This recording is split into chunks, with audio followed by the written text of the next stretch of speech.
Hi, welcome to Unique Parenting. I am B. Moise, and today we are going to be talking about repetitive behaviors. Now, there's a couple of reasons why children engage in repetitive behavior, but not all of it is bad. And I actually think it's actually productive and good because when kids are doing something in a repetition, it's usually because they're trying to learn or become really good at that particular skill. So, let's talk about repetitive behaviors. Now, something like, a particular pattern or a particular type of, play that a child does over and over and over again sometimes may look, irritating and annoying to a parent, and you may not understand the point of it or why they're doing this over and over again. But kids learn in repetition. So when they do something over and over and over again, it's because they are learning and their brain is developing this sequence, this pattern of how this thing is supposed to go, how this engagement is supposed to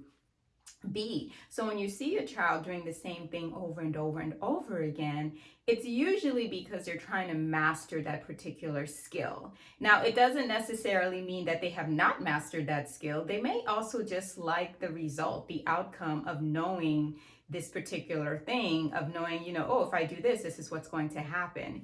Kind of think about it like the Jack in the Box, when you were young and you knew that he would pop out, and it kind of gave you this euphoric feeling of, oh, it's going to make me happy, but you would just engage in it over and over and over again. It's repetition, like it's repetitive, it's doing the same thing, but you'd still do it. So just think of it that way when you see your child engaging in repetitive behavior. So one possible reason is that they're learning and they're trying to master that skill.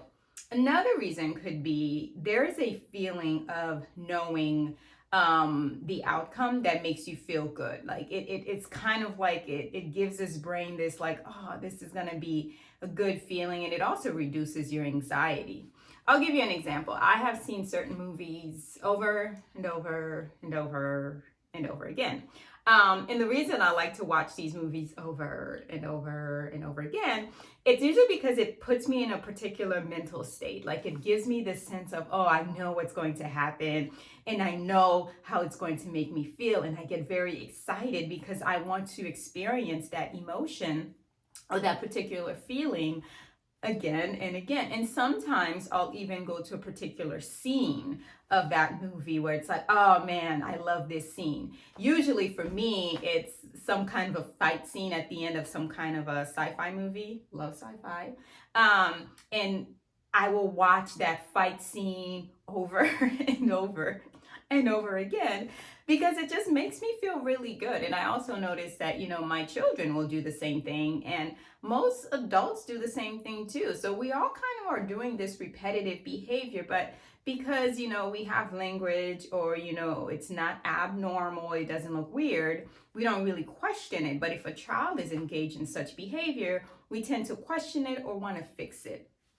Now, be careful when trying to fix any particular behavior that a child is using as a type of learning mechanism or coping mechanism, because you really have to observe and watch what the child is doing before you can determine that this is maladaptive or some kind of bad behavior, because most of the times that's just the way that they learn. Now, remember, the atypical brain just takes information differently, it learns differently, so it's going to also play differently.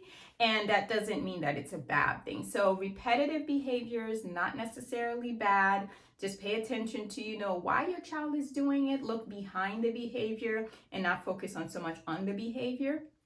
But also think about the repetitive nature and certain patterns of things that you do and see how it makes you feel. Again, I love watching certain movies over and over again because it does give me a sense of calmness, knowing what's going to happen, especially if I'm having a particular high mental stress week or day.